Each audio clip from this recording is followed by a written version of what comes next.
जय श्री राम भक्तों स्वागत है आपका हमारा चैनल देववाणी में। भक्तों, आपको हमारी कथाएं कैसी लगती हैं हमें कमेंट करके ज़रूर बताएं। भक्तों, हमारी कथाओं को लाइक अधिक से अधिक करें, इन्हें शेयर करें और हमारे चैनल को अधिक से अधिक सब्सक्राइब करें। भक्तों, आपसे एक गुजारिश है, हमें इंस्टाग्राम पर फॉलो करें जिसका लिंक डिस्क्रिप्शन में दिया गया है। तो चलिए शुरू करते हैं आज की कथा। जय श्री राम दोस्तों, आज की कथा बहुत ही रोचक है, रोमांच से भरी है। इस कथा में एक प्रश्न है, इस कथा को सुनकर अपना उत्तर जरूर दीजिएगा। वो प्रश्न ये है कि जो लड़की है वो 3 लड़कों में से किससे विवाह करेगी। चलिए कथा की ओर चलते हैं। आज की कथा है 3 लड़कों का प्रेम और एक लड़की। आइए कथा श्रवण करें। बहुत समय पहले की बात है। एक देश के एक गांव में 3 लड़के एक ही लड़की से प्यार करते थे। तीनों बराबर के अमीर थे और बराबर की हैसियत के थे। सो तीनों ने ही उस लड़की से शादी का प्रस्ताव रखा। हालांकि इस बात से उस लड़की के पिता को बहुत खुश होना चाहिए था, परंतु ऐसा नहीं हुआ। उस लड़की के पिता का मन खुशी से भरने की बजाय और दुखी हो गया, क्योंकि वह जिस किसी लड़के से भी अपनी बेटी की शादी करता उससे दूसरे 2 लड़कों का अपमान होता। उधर उस लड़की को इस बात से कोई मतलब नहीं था कि उसकी शादी किससे होती है, और ना ही उसने कभी यही कहा कि वह उनमें से किससे प्यार करती है या किससे नहीं करती है। इसलिए इस चिंता का बोझ भी उसके पिता पर ही था। उन तीनों लड़कों के पिता रोज आकर उस लड़की के पिता से कहते कि अब उसको उनके बेटों के बारे में कुछ ना कुछ निश्चय कर लेना चाहिए कि वह उनमें से किसके बेटे से अपनी बेटी की शादी करना चाहता है। परंतु दोस्तों, वह उनको रोज ही टाल देता था, रोज ही नए नए बहाने बनाता था ताकि उसको कुछ समय मिल जाए। उसने अपने गांव के बड़े बड़े समझदार लोगों से इसके बारे में सलाह मशवरा किया और बड़े बड़े पंडितों से भी पूछा, परंतु उसको अपने समस्या का कोई भी हल नहीं मिला।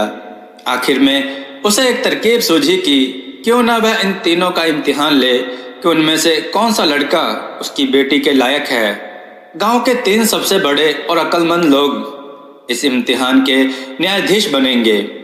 इम्तिहान यह था कि कोई भी लड़का जो भी उसकी बेटी से शादी करना चाहे अपनी अपनी होशियारी दिखाएगा, और उनमें से जो भी लड़का सबसे ज्यादा होशियार होगा वह अपनी बेटी की शादी उसी से कर देगा।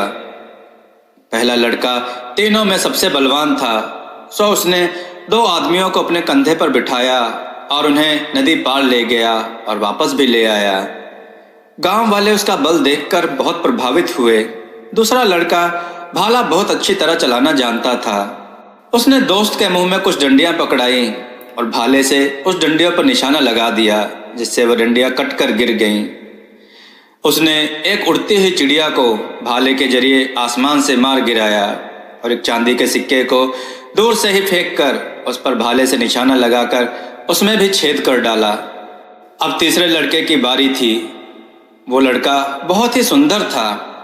यह लड़का हारमोनियम बजाता था और गाता भी बहुत अच्छा था, और ऐसा गाता था कि उसका गाना सुनकर चिड़िया उड़ना भूल जाती थी और जंगली जानवर अपना चिल्लाना बंद करके उसका गाना सुनने लग जाते थे। इस लड़के ने अपना हारमोनियम बजाया और गाया। गांव की सारी लड़कियां आहें भरने लगी और अपने अपने घर में से बाहर निकलकर आ गईं। यह देखकर गांव के सारे लड़कों को बहुत गुस्सा आ गया। तीसरे लड़के के हारमोनियम बजाने के बाद तीनों अक्लमंद लोग तय करने के लिए एक जगह इकट्ठे हो गए कि इनमें से किसको उस लड़के के लिए चुना जाए। दोस्तों, और उनका फैसला क्या था? क्या उनके फैसले ने लड़की के पिता की कोई सहायता की उसकी समस्या हल करने में? अगर आपको लगता है कि कोई हल निकला तो अपना उत्तर कमेंट में जरूर दीजिएगा। इन तीनों अक्लमंदों ने यह फैसला सुनाया। पहले लड़के ने असाधारण ताकत का प्रदर्शन किया है, दूसरे लड़के ने असाधारण निशानेबाजी दिखाई है, और तीसरा लड़का सबसे अच्छा गवैया है। यद्यपि यह फैसला था तो अक्लमंदी से भरा हुआ, पर इससे लड़के के पिता का तो कोई भला नहीं होता था। दिन और महीने बीतते गए और वे तीनों लड़के अब इतने अधिक चिंतित हो गए कि उन्होंने अपने अपने तंबू उस लड़की के घर के पास बहने वाली नदी के किनारे गाड़ लिए। रोज उन लड़कों के पिता लड़की के पिता पर फैसला करने के लिए दबाव डालने लगे ताकि उनके बच्चे घर लौट सकें, परंतु लड़की का पिता कोई फैसला ही नहीं कर पा रहा था। एक दिन वह लड़की नदी पर कपड़े धोने गई तो तीनों लड़के उसे देख रहे थे। लड़की अचानक कपड़े धोते समय किनारे से फिसलकर नदी में गिर गई और बहने लगी। उसी समय एक मगरमच्छ उसके तरफ बढ़ा तो हारमोनियम बजाने वाले लड़के ने तुरंत अपना हारमोनियम उठाया और उसे बजाना शुरू कर दिया। हारमोनियम के संगीत ने मगर पर जादू डाल दिया। उसने लड़के को छोड़ दिया और वह खुशी से नदी में इधर उधर लौटने लगा। इसी बीच शिकारी लड़के ने अपना भाला उठाया और मगर को मार डाला। तीसरा बलवान लड़का नदी में कूदकर लड़की को और ज्यादा बहने से पहले ही बचाकर किनारे पर ले आया। तीनों लड़के उस लड़की को लेकर अपने घर गए। लड़की बेहोश थी तो वैद्य को बुलाया गया और उसे होश में लाया गया। अब उन तीनों उम्मीदवारों ने आपस में लड़ना शुरू कर दिया। हारमोनियम बजाने वाला लड़का बोला, मेरी शादी उस लड़की के साथ होनी चाहिए क्योंकि पहले मेरे ही गाने से उस जानवर ने उस लड़की को छोड़ा। अगर ऐसा ना होता तो तुम दोनों की कोशिशें बेकार जाती। शिकारी लड़का बोला, गलत, तुम्हारे संगीत ने मगर को केवल 1 मिनट के लिए ही तो रोक दिया था। उसी समय मैंने उसको मार दिया था। अगर मैं उसी समय मगर को ना मारता तो कुछ पल बाद ही वह उसको खा गया होता, इसलिए उसकी शादी मेरे साथ होनी चाहिए। बलवान लड़का बोला, गलत गलत, तुम दोनों ही गलत हो, क्योंकि अगर वह मगर से बच भी गई थी तो भी वह नदी के बहाव में बह जाती। अगर मैं उसको बाहर निकाल कर ना लाता तो वह बह ही जाती, इसलिए वह मेरी है। जैसा कि हमने दोस्तों पहले ही कहा था कि इस कहानी में एक सवाल है।